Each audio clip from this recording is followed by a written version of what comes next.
ચૈતર વસાવાની જામીન અરજી પર 5 ઓગસ્ટના રોજ સુનાવણી હાથ ધરવામાં આવશે। ગુજરાત હાઈકોર્ટની અંદર ચૈતર વસાવાના જામીન અરજી પર સુનાવણી હાથ ધરવામાં આવશે કે ચૈતર વસાવાના વકીલ અને સામે પક્ષ સરકારી વકીલ આ બંને પક્ષે ધારદાર દલીલો થવાની છે। 5 ઓગસ્ટના રોજ જે દલીલો થશે દલીલો પર પૂરેપૂરી ધ્યાન નજર એ ડેડિયાપાડાના લોકો અને આમ આદમી પાર્ટીના લોકોનું પણ હશે। આમ આદમી પાર્ટીના નેતાઓને એવી આશા તો છે જ કે તેમના જામીન મંજૂર થાય, પરંતુ એક વાત નક્કી છે કે પહેલી સુનાવણી દરમિયાન લગભગ ક્યાંક એ જામીન મંજૂર ન થાય, બીજી અથવા ત્રીજી સુનાવણી દરમિયાન ક્યાંક કેટલીક શક્યતાઓ દેખાઈ રહી છે।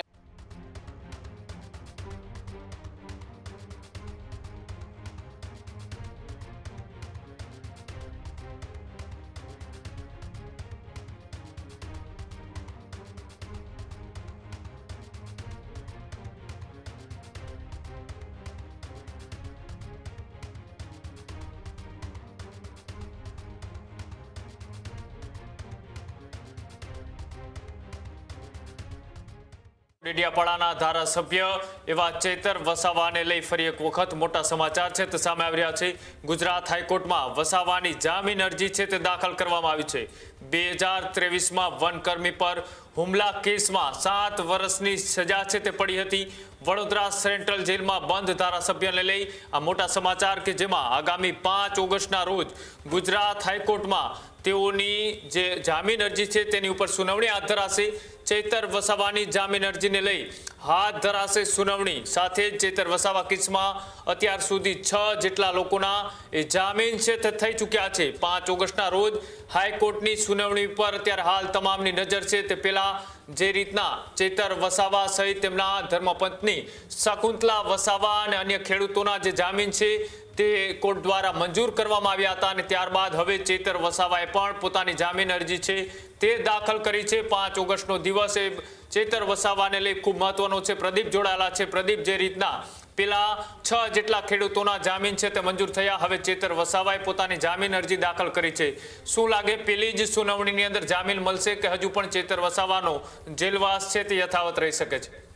બિલકુલ કૃણાલ, ચૈતર વસાવા કે જેઓ ડેડિયાપાડાના ધારાસભ્ય છે અને એક ચૂંટાયેલા પ્રતિનિધિને જ્યારે 7 વર્ષની સજા એ નર્મદા સેશન્સ કોર્ટ દ્વારા આપવામાં આવી હતી ત્યારથી આખા ગુજરાતની અંદર ચર્ચાનો વિષય બન્યો હતો કે આમ આદમી પાર્ટીના ધારાસભ્ય ચૈતર વસાવાને 7 વર્ષની સજા પડી છે।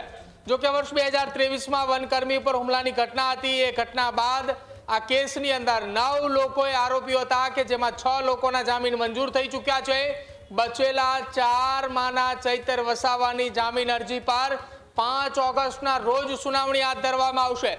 એટલે કે આજથી જ બરોબર 8 દિવસ બાદ ગુજરાત હાઈકોર્ટની અંદર ચૈતર વસાવાના જામીન અરજી પર સુનાવણી હાથ ધરવામાં આવશે। જો કે શકુંતલા વસાવાના જામીન મંજૂર થયા હતા અને એ મંજૂર થયેલા જામીનની જો વાત કરવામાં આવે તો લગભગ 5 વખત સુનાવણી હાથ ધરવામાં આવી હતી ત્યારે તેમના જામીન મંજૂર થયા હતા અને ક્યાંક ચૈતર વસાવાના કેસમાં પણ એવી જ શક્યતાઓ વ્યક્ત કરવામાં આવી રહી છે કે ચૈતર વસાવાના વકીલ અને સામે પક્ષ સરકારી વકીલ આ બંને પક્ષે ધારદાર દલીલો થવાની છે, કેમ કે કથિત રીતે ફાયરિંગ થયાના આરોપો ધારાસભ્ય ચૈતર વસાવા પર લાગ્યા હતા અને એ આરોપોની વચ્ચે એક ષડયંત્રપૂર્વક આખું આ કાવતરું રચ્યું હોવાની પણ આરોપે તેમના ઉપર લાગ્યા હતા।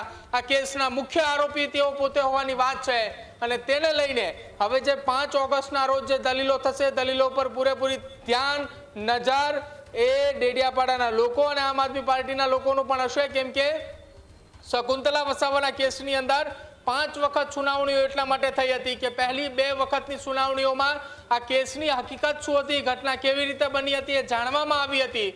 જો કે હવે આ કેસની અંદર કોનો શું રોલ હતો એ કોર્ટ સમક્ષ ભૂતકાળમાં રજૂઆતો થઈ ચૂકી છે, તો ચૈતર વસાવાનો શું રોલ છે એ કોર્ટ જાણી રહ્યું છે।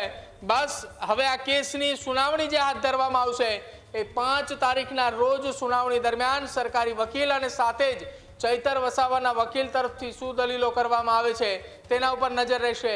ક્યાંક આમ આદમી પાર્ટીના નેતાઓને એવી આશા તો છે જ કે તેમના જામીન મંજૂર થાય, પરંતુ એક વાત નક્કી છે કે પહેલી સુનાવણી દરમિયાન લગભગ ક્યાંક એ જામીન મંજૂર ન થાય, બીજી અથવા ત્રીજી સુનાવણી દરમિયાન ક્યાંક કેટલીક શક્યતાઓ દેખાઈ રહી છે।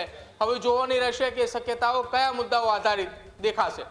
જી બિલકુલ, આભાર જોડાવા બદલ, માહિતી આપવા બદલ। તો ચૈતર વસાવાની જે જામીન અરજી છે તેને લઈ કોર્ટની અંદર અરજી દાખલ કરવામાં આવી છે, જોવાનું રહેશે કોર્ટ દ્વારા 5 ઓગસ્ટના રોજ કેવા પ્રકારની સુનાવણી હાથ ધર્યા બાદ એ ચુકાદો આપવામાં આવે છે કે હજુ તેમાં પણ લાંબી કોર્ટની અંદર વકીલોની દલીલો ચાલે છે, ત્યારબાદ કોર્ટ છે તેમાંથી એક મહત્વપૂર્ણ ચુકાદો છે તે જાહેર કરવામાં આવે છે. ખેડૂત ભાઈઓ છે એ ખેતરમાં ડ્રોન ઉડાવતા હોય છે ત્યારે આપણે એક પ્રશ્ન સતાવતો હોય છે કે જે આપણે અત્યાર સુધી જીપીએસ ટેકનોલોજીવાળા ડ્રોન વાપર્યા છે, જેથી કરીને મોબાઈલ ટાવર છે અથવા તો હાઈ ટેન્શન લાઇન પસાર થતી હોય, કોઈ વૃક્ષો હોય, ત્યારે જે જીપીએસ ટેકનોલોજીવાળા ડ્રોન છે એમાં ટકરાય અને ટ્રેસ થાય છે. પણ એગ્રીઓન લાવ્યું છે જીએનએસએસ ટેકનોલોજી ડ્રોન, જેથી કરીને એ ડ્રોન છે એ કોઈ જગ્યાએ ટકરાય નહીં, પોતાની રીતે જ ડિસિઝન લે છે અને મૂવ થઈ જાય છે, જેથી કરીને જીએનએસએસ ટેકનોલોજી ડ્રોન છે એ વાપરવાનો આગ્રહ રાખો.